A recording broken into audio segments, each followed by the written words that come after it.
Alors, je vous ai sélectionné un certain nombre de bandes dessinées que j'avais à la maison et que je vais vous faire découvrir. Ce sont des bandes dessinées assez connues. Donc, je vais commencer par Tom Tom et Nana, qui sont assez célèbres. Ce sont deux enfants qui font beaucoup de bêtises, un frère et une sœur. Et vous voyez, à l'intérieur, on a donc des écritures de bandes dessinées. On regardera après tout à l'heure quelles sont les caractéristiques des écritures de bande dessinée, mais je vous montre déjà que vous voyez à quoi ça ressemble à l'intérieur. Donc, Tom Tom et Nana. Ensuite, ici, on a la revue Moi je lis, que l'on a en classe, que vous connaissez, qui à l'intérieur a plusieurs histoires. Alors, certaines sont sous forme de romans. Hop.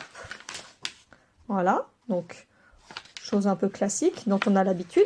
Et par contre, à la fin, voilà, même sur la 4e de couverture, on a une bande dessinée de Snoopy, qui est aussi assez connue, que je vous ferai découvrir. Voilà, et puis on a plein d'autres bandes dessinées à la fin de cette histoire, des courtes, des moins courtes, voilà. Donc je vous en montrerai plusieurs tout à l'heure. Donc ça c'était Moi je lis. Ensuite nous avons la revue Picsou, qui elle est faite de plein de BD différentes, plein d'histoires différentes. Voilà. Des histoires de Géo Trouve-Tout, des histoires de Picsou, des histoires de Donald. Voilà, plein d'histoires différentes. Dans la revue Picsou, une bande dessinée d'Astérix et Obélix, ça vous connaissez, hein, c'est très très connu. Voilà. Donc je vous montre aussi à l'intérieur, que vous voyez un petit peu à quoi ça ressemble, mais je pense que la plupart d'entre vous a déjà dû voir une bande dessinée d'Astérix et Obélix.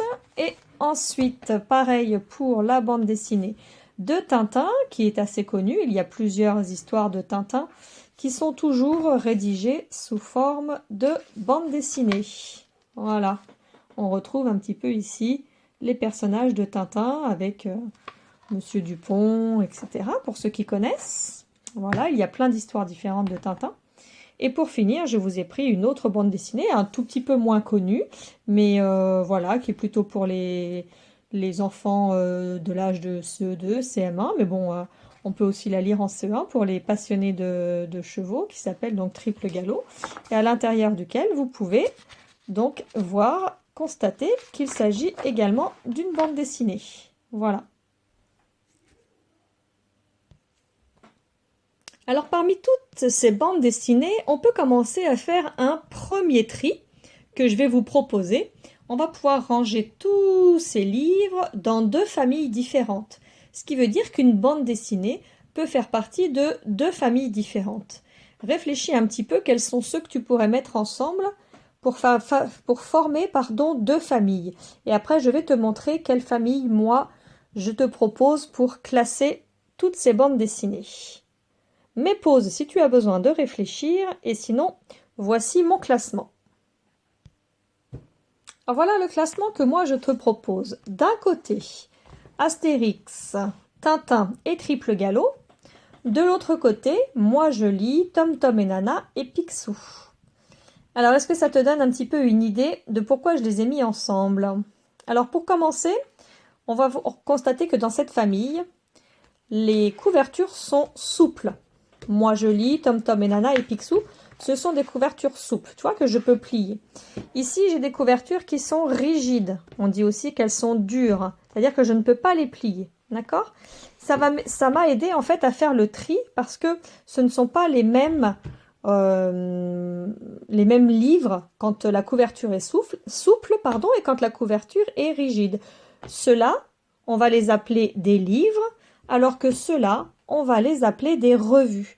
Une revue, c'est un magazine, ou un magazine si tu veux, c'est un magazine qui paraît par exemple tous les mois ou tous les trimestres et qui a toujours le même nom. Par exemple, des Picsou, il en existe plein d'albums Picsou, et comme ça paraît toutes les semaines ou tous les mois, ça dépend des albums, ça dépend des magazines, il y a souvent la date. Tu vois, celui-ci, il est vieux, il date de 2012.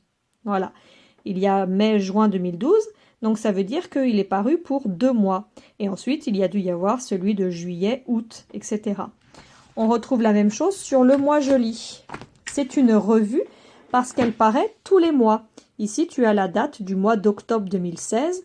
Donc, il y a eu un mois je lis en octobre, un en novembre, un en décembre. Donc, ça paraît tous les mois.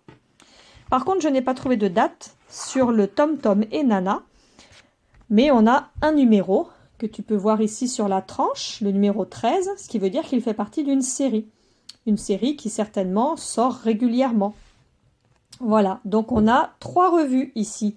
3 revues souples et qui sortent régulièrement. Tandis que dans ces BD-là, ce ne sont pas des revues parce que la couverture est rigide et parce qu'on ne sait pas quand est-ce que le numéro suivant va sortir. C'est vrai qu'il y a plein d'Astérix qui sont sortis, c'est vrai qu'il y a plein de Tintin qui sont sortis, mais ce n'étaient pas des revues parce qu'il n'y avait pas une date fixe de sortie, comme par exemple tous les mois, toutes les semaines ou tous les trimestres. Voilà pour la petite anecdote à bien se souvenir que il y a des BD qui sont des livres et des BD qui sont des revues.